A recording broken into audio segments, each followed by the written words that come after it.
La dientona. Me llamo Gregorio Monsalve, y lo que voy a contarles pasó hace 70 años en los Andes venezolanos. Algunos dirán que era joven y tonto, otros que me lo busqué. Quizás tengan razón, pero lo que vi aquella noche de diciembre cambió algo dentro de mí, algo que nunca volvió a ser lo mismo. Era camionero, y en aquellos tiempos los caminos no eran más que cicatrices de tierra serpenteando por las montañas. Para llegar a Caracas había que salir de noche, cuando el calor del día convertía el polvo en niebla sofocante. La carretera era mi vida, y confieso sin orgullo que en cada pueblo tenía una razón para detenerme, si entienden lo que quiero decir. María en Mérida, Rosa en Barinas, Carmen en San Cristóbal.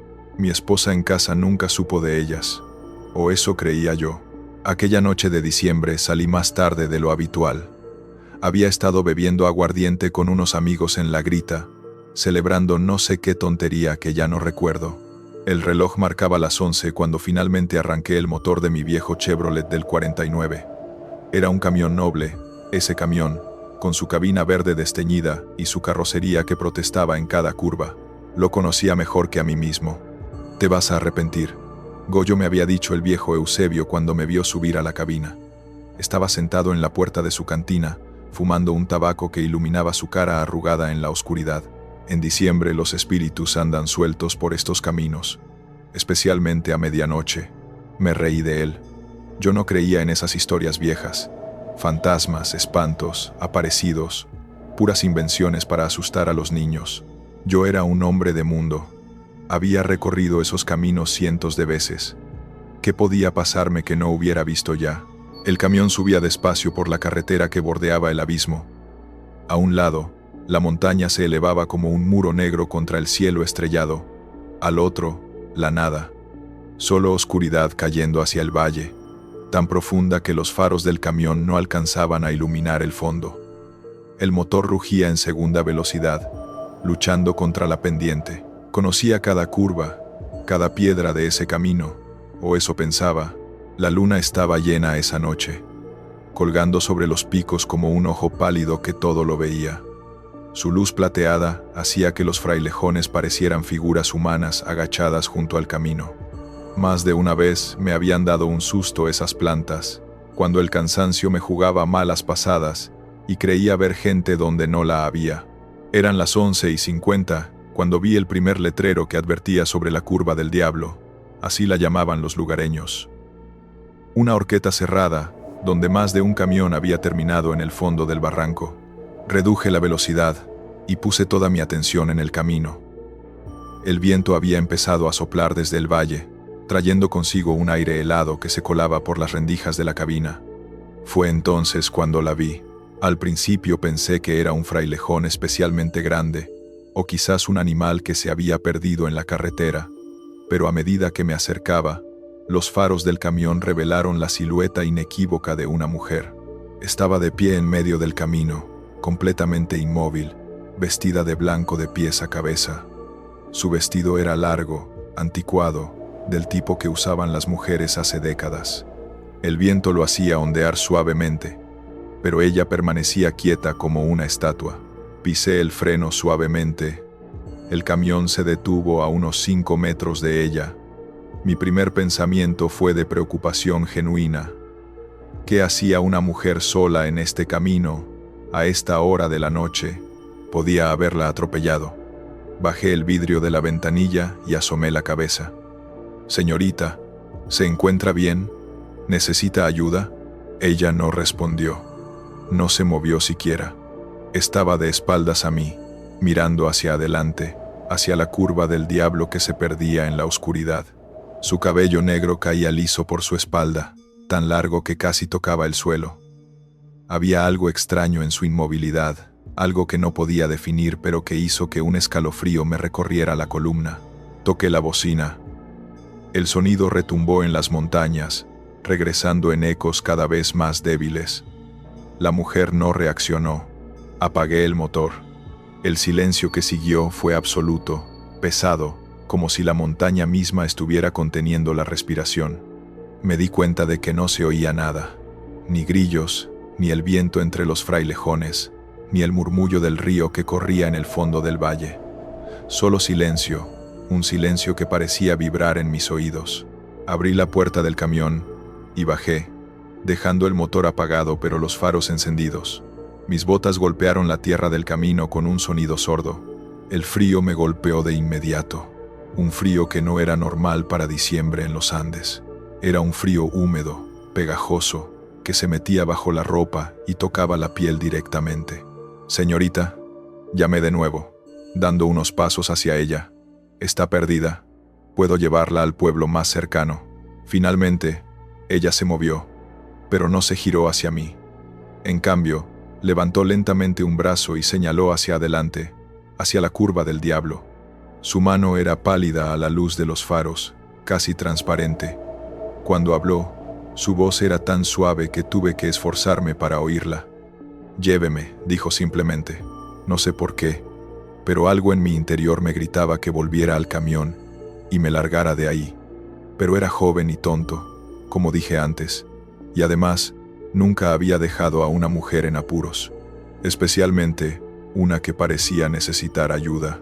«Claro», respondí, tratando de sonar tranquilo. «Suba al camión». «¿A dónde va?» «Adelante», repitió ella, con esa misma voz suave y monótona. «Solo adelante». Volví al camión y arranqué el motor. Ella caminó lentamente hacia el lado del copiloto. Sus movimientos eran extraños, flotantes, como si no tocara realmente el suelo. Cuando abrió la puerta y subió, la cabina se llenó de ese frío húmedo. Era como si hubiera traído consigo el aire de una tumba. La miré de reojo mientras arrancaba. A la luz tenue del tablero pude ver su perfil. Era hermosa, de una belleza extraña y antigua. Su piel era tan blanca que parecía brillar con luz propia. Tenía los labios apretados en una línea fina, y sus ojos miraban fijamente hacia adelante, sin pestañear. «¿Cómo se llama?», pregunté, tratando de romper el silencio inquietante que llenaba la cabina. Ella no respondió. «Yo soy Gregorio Monsalve, soy camionero. Llevo 20 años recorriendo estos caminos». Nada. Era como hablarle a una pared. El camión avanzaba lentamente por la carretera, los faros cortando la oscuridad. Pasamos la señal de la curva del diablo y comenzamos a descender por el otro lado de la montaña. La mujer no había parpadeado ni una sola vez. No se movía con el traqueteo del camión.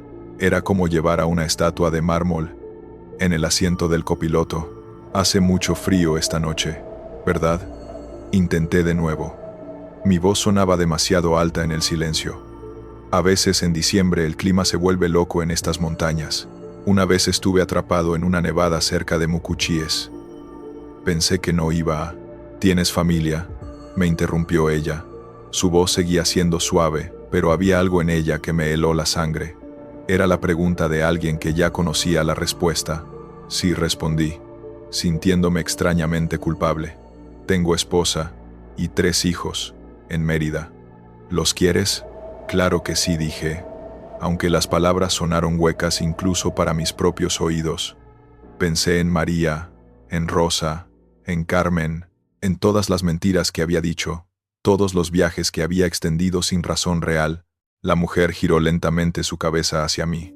Fue la primera vez que me miró directamente. Debería haberle visto los ojos entonces, pero no pude. La sombra de su cabello caía sobre su rostro, de tal manera que solo podía distinguir la palidez de su piel, pero sentí su mirada. Dios, cómo la sentí. Era como si me estuviera viendo por dentro, leyendo cada uno de mis pecados, cada una de mis mentiras. «¿De verdad?», preguntó. Tragué saliva con dificultad. Mis manos apretaban el volante con tanta fuerza que los nudillos se habían puesto blancos. Algo estaba mal. Algo estaba terriblemente mal. El aire dentro de la cabina se había vuelto tan frío que podía ver mi aliento condensarse en pequeñas nubes. «Mire, señorita», dije, con la voz más firme que pude. «No sé qué es lo que quiere, pero...». Y entonces lo olí. Al principio pensé que algo andaba mal con el motor, que quizás una manguera se había roto. Pero no era olor a aceite quemado o a goma derretida, era azufre. el inconfundible olor a huevos podridos del azufre puro, tan intenso que me hizo lagrimear. Llenaba la cabina, tan espeso que casi podía sentirlo en mi lengua. ¿Qué? Empecé a decir, pero la mujer se rió. No fue una risa normal, fue un sonido bajo, gutural, que empezó en lo profundo de su garganta y fue creciendo, creciendo, hasta convertirse en una carcajada aguda y terrible que retumbaba en las paredes de la cabina. El camión comenzó a zigzaguear mientras yo luchaba por mantener el control, mi corazón golpeando tan fuerte en mi pecho que pensé que iba a explotar. Giré la cabeza para mirarla, y ese fue mi error. El mayor error de mi vida. Su rostro, Dios mío, su rostro, ya no era el de una mujer hermosa. La piel pálida se había vuelto grisácea, tirante sobre los huesos como pergamino viejo. Pero lo peor, lo que me robó el aliento y casi me detuvo el corazón, fueron sus ojos, o más bien, la ausencia de ellos. Donde deberían estar sus ojos, no había más que cuencas vacías y negras, tan profundas que parecían pozos sin fondo. Y desde esas cuencas emanaba algo oscuro, algo que no era sombra ni líquido, sino algo entre ambos, algo que goteaba lentamente por sus mejillas como lágrimas de tinta.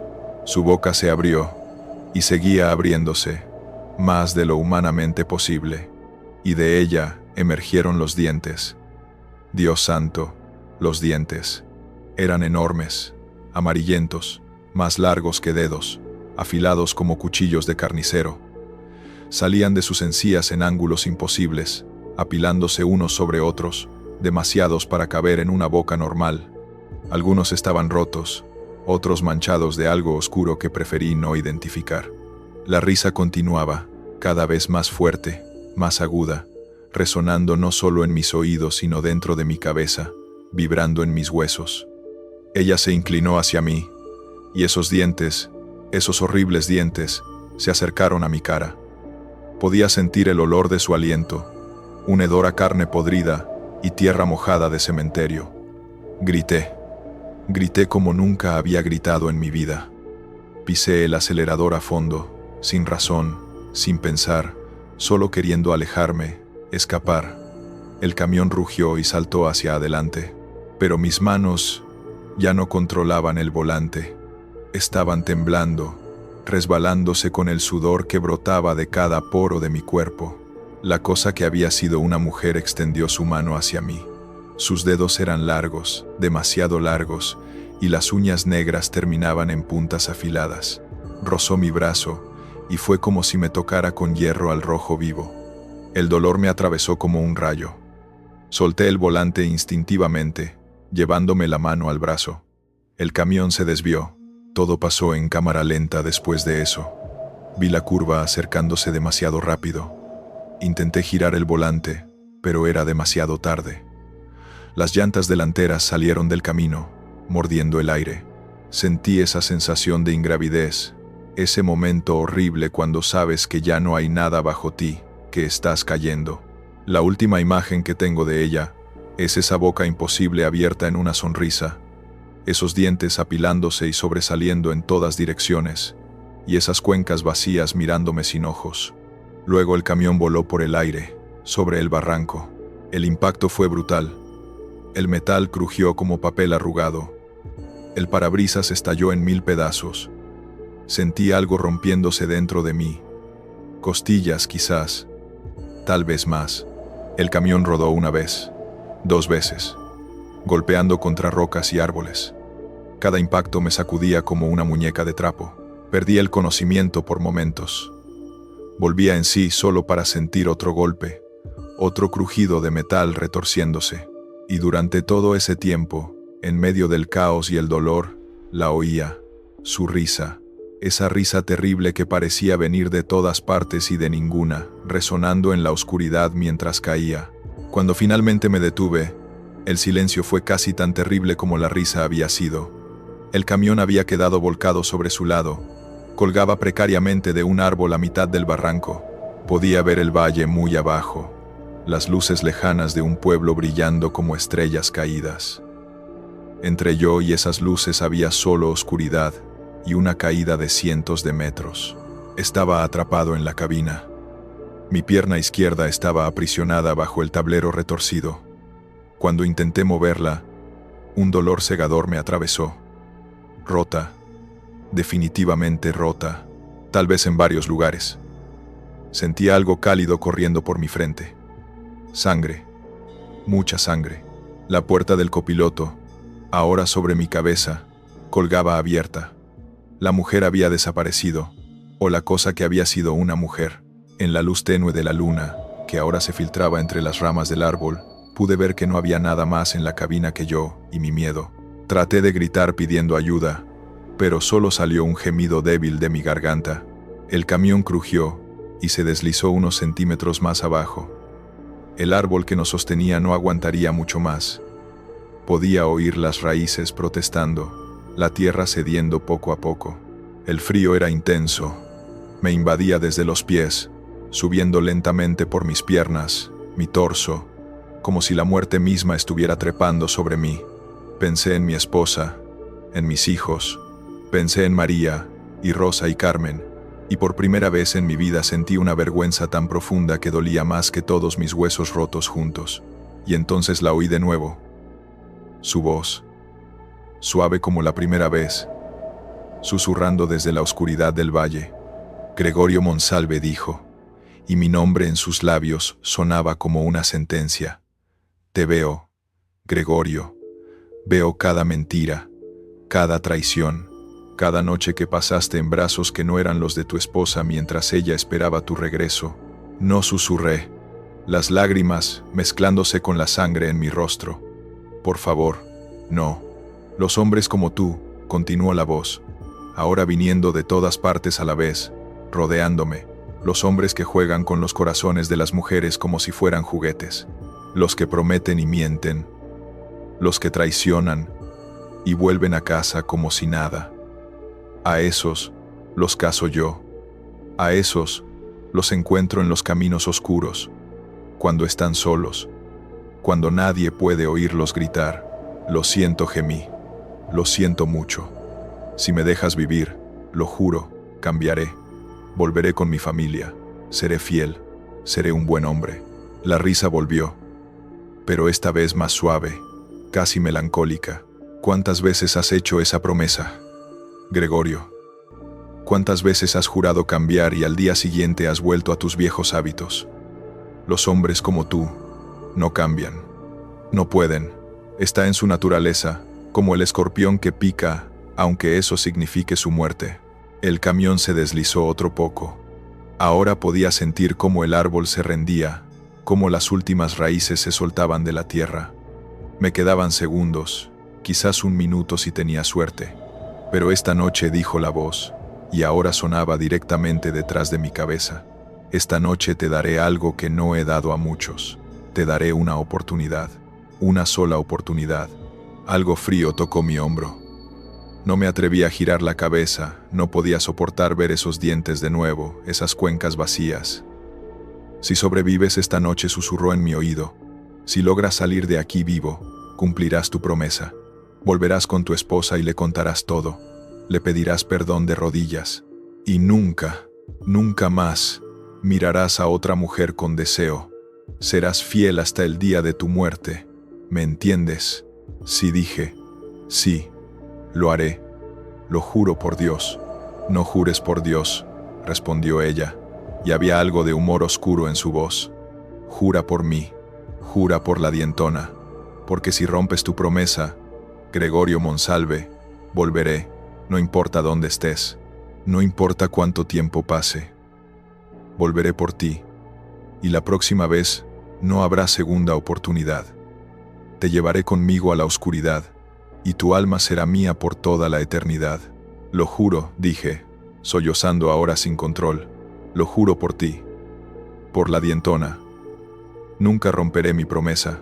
El frío desapareció de mi hombro. El camión dejó de crujir. Y entonces, milagrosamente, vi luces. Faros de otro vehículo recorriendo la carretera arriba. Oí voces gritando, el sonido de pasos corriendo. Alguien había visto el accidente. Recuerda, susurró la voz una última vez, ya desvaneciéndose. Recuerda esta noche. Recuerda mis dientes. Recuerda mi promesa. Los siguientes días fueron un borrón de dolor y morfina. Me sacaron del camión con cuerdas y poleas, 3 costillas rotas, la pierna izquierda destrozada, conmoción cerebral, cortes por todo el cuerpo. Los doctores dijeron que era un milagro que estuviera vivo.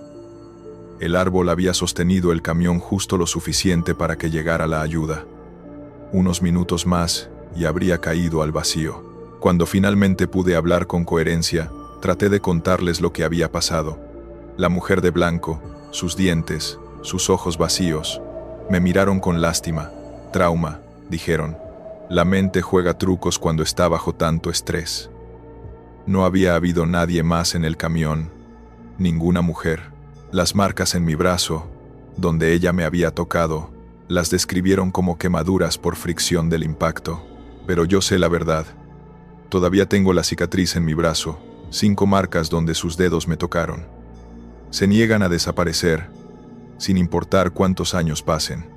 Y a veces, en las noches de luna llena, especialmente en diciembre, puedo sentir cómo arden. Cumplí mi promesa. Cuando salí del hospital, volví a casa. Le conté todo a mi esposa. Las otras mujeres, las mentiras, los engaños. Ella lloró durante días. Pensé que me dejaría y habría sido lo que merecía, pero no lo hizo. Me dio una segunda oportunidad, igual que la dientona me la había dado. Dejé de ser camionero. No podía. No después de aquella noche. Cada vez que veía un camino oscuro, cada vez que la luna llena brillaba sobre las montañas, la veía a ella, parada en medio del camino, vestida de blanco, esperándome. Han pasado 70 años desde aquella noche. Mi esposa murió hace 5 años, después de 55 años juntos. Fui fiel cada uno de esos días, ni una sola vez, ni un solo pensamiento de traición, porque sé que ella está ahí, esperando, vigilando. La dientona nunca olvida y nunca perdona 2 veces. Por eso, les cuento esta historia ahora, antes de que sea demasiado tarde. No por absolver mi conciencia, sino como advertencia. Si alguna vez están viajando de noche por los caminos de los Andes y ven a una mujer vestida de blanco parada en medio del camino, no se detengan, no le hablen, no la miren a los ojos. Solo sigan conduciendo, más rápido si pueden, y no miren atrás, porque la dientona sigue ahí, cazando en las noches oscuras, buscando a los hombres que traicionan, que mienten, que rompen corazones sin remordimiento, y cuando los encuentra, les muestra sus dientes. Esos dientes terribles, interminables, y créanme cuando les digo que hay cosas en este mundo peores que la muerte, mucho, mucho peores. Mi nombre es Gregorio Monsalve. Esta es mi historia, y cada palabra es verdad. Y así, mis amables cronistas de la noche, llegamos al final de esta historia real que me contó mi abuelo. Si te han gustado, suscríbete, comparte y déjanos en los comentarios desde dónde nos estás escuchando. Nos veremos muy pronto, en el próximo misterio.